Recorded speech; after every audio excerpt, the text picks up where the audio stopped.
Larry would have done whatever he could to reach out to those two young men who were responsible for his murder. For decades, Larry worked to bring peace to his neighborhood, to show our young people that there is a better way.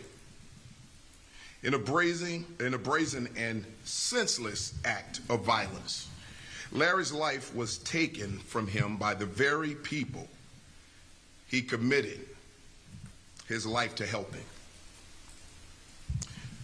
Let me start by thanking the Chicago Police Department, the members of our Chicago Police Department, our officers who have boots on the ground out there gathering information, and our Area 4 Detective Division who have been working. They've been working all night, every night since this happened. And I'm sure they could use some sleep and well-deserved sleep right now. But just like with other cases, and all the cases across the city, Chicago Police Department, our detective division, takes that seriously. When we look at the loss of life, we know that people are suffering, and what we want to do is bring justice to people. In order for that to happen, we have to hold individuals accountable. And what you see up here today is accountability. Our detectives worked diligently to get these charges approved. So I can't say enough about the work that they've been doing and that they're continuing to do. I also want to thank State's Attorney Kim Fox and the Cook County State's Attorney's Office for coordinating and securing charges against the 16-year-old offender here. I asked everyone in our city to keep Larry Neuman's family in their thoughts as they prepare to lay him to rest this week. This is tough on everybody. It's tough on CPD when we look at someone who retired from this department.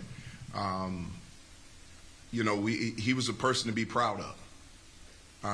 And to tragically lose your life at the age of 73 after retiring from a job where you gave so much every single day as a member of the bomb squad. You never know when your life is going to end. He's been putting his life on the line since he was a child when he joined the Marine Corps. It's a tough day, but we're reporting that we're bringing some type of justice to the family. It won't bring Larry back, but hopefully, we can stop another family from going through something like this. So we will carry on Larry's mission. We will continue to honor Larry and other members of any community who has stepped up and tried to do whatever they could to better those communities. With that, I'm going to turn it over to Chief of Detectives, Antoinette Ursitti. She's going to give you an update on how the investigation unfolded. Good evening. I want to extend my condolences to the Newman family as they grapple with this profound loss. For the past 4 days, the Area 4 Homicide Team and members of the Area 4 Technology Center investigating this case have canvassed for information and evidence while combing through hours of video evidence in hopes of bringing accountability and justice in this case. Detectives learned that Larry Neuman was outside his residence paying a worker who was cutting his grass when he saw the two offenders approach with guns. Seeing that these two individuals were armed, Newman heroically pushed the worker out of harm's way. Newman then retrieved his firearm from his waistband. The two offenders began firing, striking Newman. Newman was able to fire at the offenders, who fled from scene on foot. On Saturday, detectives released a community alert and a video narrative with images of the suspects wanted in this case. This community alert generated multiple anonymous tips, which provided detectives with the identity of the 16-year-old charged today. A member of the Area 4 Priority Response Team also recognized the offender from a previous encounter in May in which he was wearing the same clothes. Yesterday, with assistance from members of the community, this 16-year-old offender turned himself in to Area 4 and was positively identified as one of the individuals involved in the murder of Larry Neuman.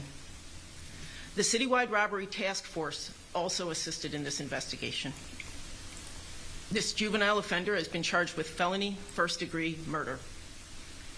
The detectives involved in this case worked quickly but thoroughly to build this case and trace the movements of the offenders before and after the shooting. The community assistance in this case was instrumental in the investigation.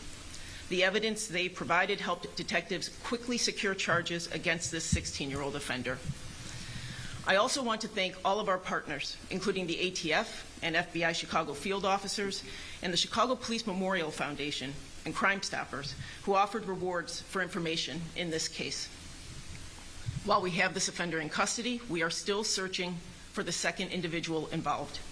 We ask that anyone with information to please come forward and submit an anonymous tip at cpdtip.com.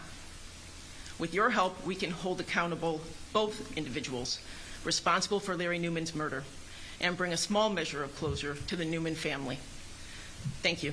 I'd now like to introduce Cook County State's Attorney Kim Fox. Good evening. Today, once again, we gather with heavy hearts to announce first-degree murder charges in the tragic murder of retired Chicago police officer Larry Neuman. This Marine veteran dedicated nearly 30 years to protecting Chicago's communities.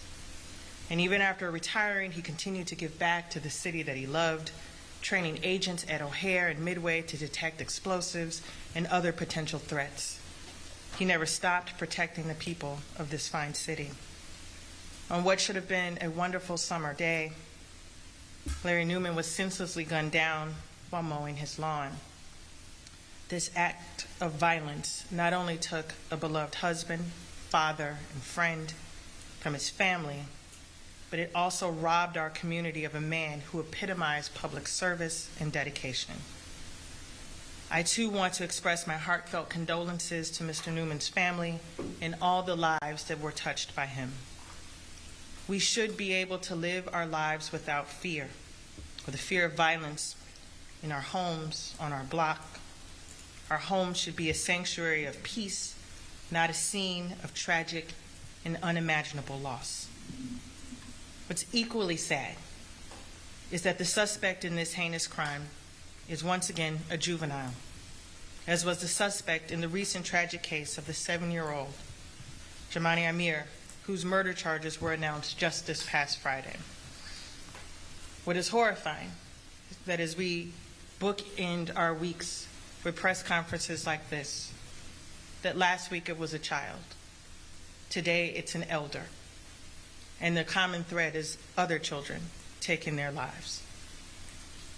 Summertime Chicago brings incredible weather, festivals, and fun activities, but this season has continued to plague us with violent crime. As the summer continues and beyond, we remain committed to working closely with our partners at the Chicago Police Department for a Chicago that is safe for everyone and that no family has to endure the pain of losing a loved one to senseless violence. I want to once again thank our partners in the Chicago Police Department, the Area 4 detectives, the federal partners who assisted, and to the men and women of the Cook County State's Attorney's Office Felony Review Unit, who also worked alongside these detectives tirelessly to bring us to this moment, another tragic moment. With that, I turn it over to 28th Ward Alderman Jason Irvin.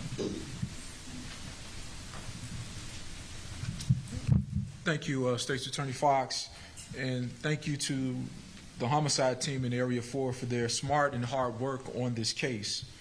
I would also like to thank the residents of the West Garfield Park community for their assistance in giving tips that led to the charges that State's Attorney Fox announced today.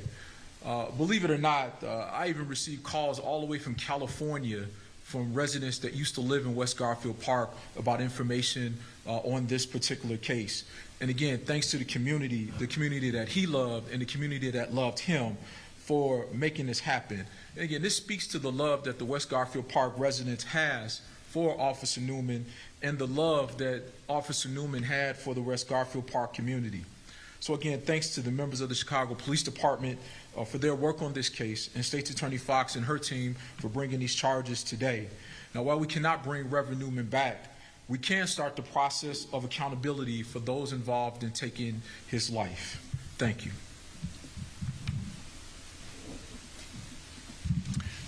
Shortly before I take questions, I probably shouldn't, but I'm going to put him on the spot. Deputy Mayor of Community Safety, Gary Gatewood.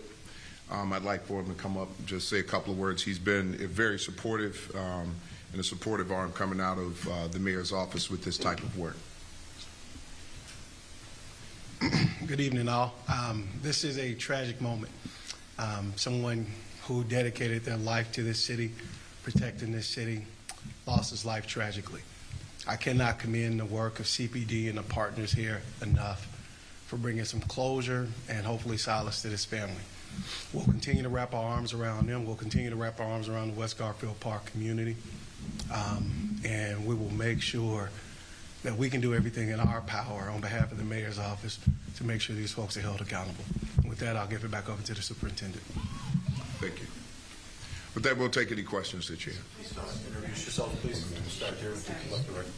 Hi, Casey Cronus with Fox 32. It was mentioned that the 16-year-old was involved in an encounter in May. Can you provide more details about that encounter? Was he arrested for that or charged with anything in that incident? What I want to remind everyone about tonight is that he's being charged as an adult for the felony murder. Other offenses, given his juvenile background, we're not able to speak much further to that. Thank you. Courtney Sisk, NBC5 News. You had sent out a bulletin with 2 suspects on it. Can you clarify at this point which one you are still looking for? Was it suspect 1 or suspect 2? I'd have to have that alert in front of me. I'm not able to clarify that for you. Okay. Carolyn Gibzanski, Chicago Tribune. State's Attorney Fox mentioned that these weeks are bookended by children taking other people's lives, and I'm wondering what you guys feel can be done to reach these young people who continue to find themselves in these terrible situations. Well, there are several things, right? If we think about parental guidance, why do we have parental guidance? Accountability. And there has to be an accountability factor.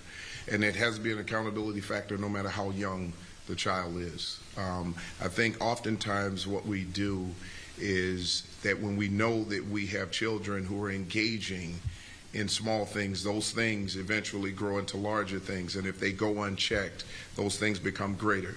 So if we have a child that's engaging in robberies, armed robberies, today's armed robber who's 13, 14 years old is tomorrow's murderer at the age of 15 or 16 years old.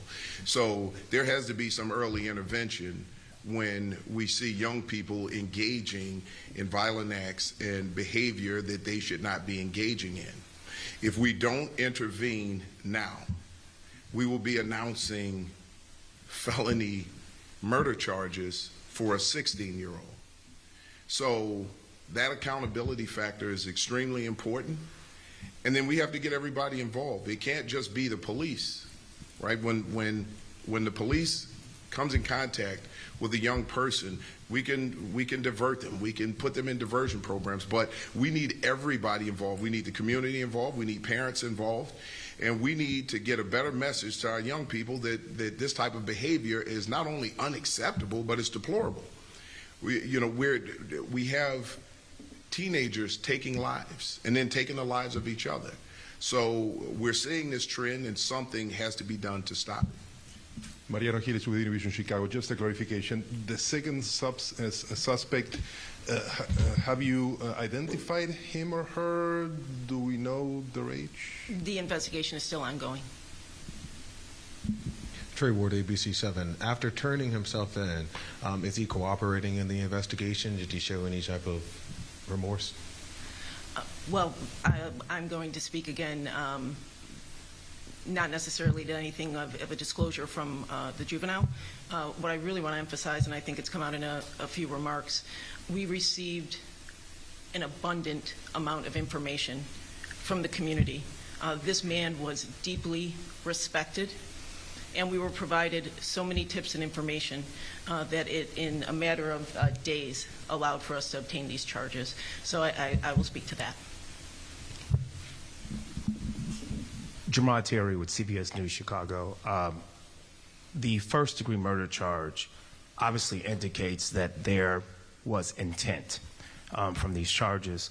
Are you able to elaborate on why the first-degree murder charge, what encountered either hours before, days before, that allowed for you to say that there was intent there waiting? Can someone clarify, please? Sure. Would you, please? Thank you. Without getting fact specific, when we look at a charging decision, we look at the moment also of the incident itself. And so establishing intent, speaking hypothetically, because this case will be in branch court, or branch 66 tomorrow, you will, at 11:30, you all will be able to hear a full proffer. A proffer will be read in camera for all of your benefit. But our analysis is in the moment, was this a deliberate, intentional act? With the full knowledge that that act could cause death. And based on the evidence that was presented in this case, we believe that that act that was committed at that day, at that time, was done with the knowledge that it would cause death. And did Mr. Newman have any connection with any of these teenagers, the two involved, prior to the shots being fired or shots being fired? Again, for the benefit of clarity, tomorrow there will be a full proffer with the recitation of the facts that led us to this charging decision. Thank you. Last question, Bowen. And I think most of the questions were actually answered, but I just wanted to clarify. I think Antoinette had said about a lot of different tips come in from the community, but we had heard that the mother of this teenager had played a role in bringing him in and making sure that he turned himself in. Can you kind of speak to that? And then also for the superintendent, you mentioned that Larry Neuman had pushed somebody out of the way. Can you kind of speak to what that act of bravery in his last moments as well, please? Thank you. Sure. What I will say from the remarks is, again, the coordination, we had a community member who coordinated. I'm not going to be able to speak any further to the role of the family in this, but I can confirm that we did have a member from the community who accompanied our offender today into the area. Since he served as an adult, could we get a name? At this point, no. Tomorrow. Is there any information about the weapons, where they came from, or out of state, in state? No, and again, we're not going to get that deep into it. So everything will come out tomorrow. All right. And just to clarify for your question, that information was provided by Chief City, but I am aware that that Larry Neuman did what he's always done, acted heroically, put his own life on the line to try to save the life of someone else, seeing weapons being displayed and having a belief that this individual's life was in danger, pushed this person to safety and put his own life on the line. Even at 73 years old, he more than likely didn't know any other way to do something like that, because that's who he was as a human being. Was he being targeted though, or was this random or something? Right now, until all of the facts come out, those are questions that we're not going to address today. So like the state's attorney says, there'll be a full proffer tomorrow. The second suspect is a teenager as well? We don't know. I have a screenshot of the surveillance. Can I show it to you? You can confirm which one. Well, we'll look at it after. Okay. We'll talk about that later. And you can direct any further questions to us. Absolutely. We have programs in place for our officers who are dealing with this. Yes, absolutely. Okay, all right. Thank you. I got charge releases for you. This has been breaking news from CBS 2.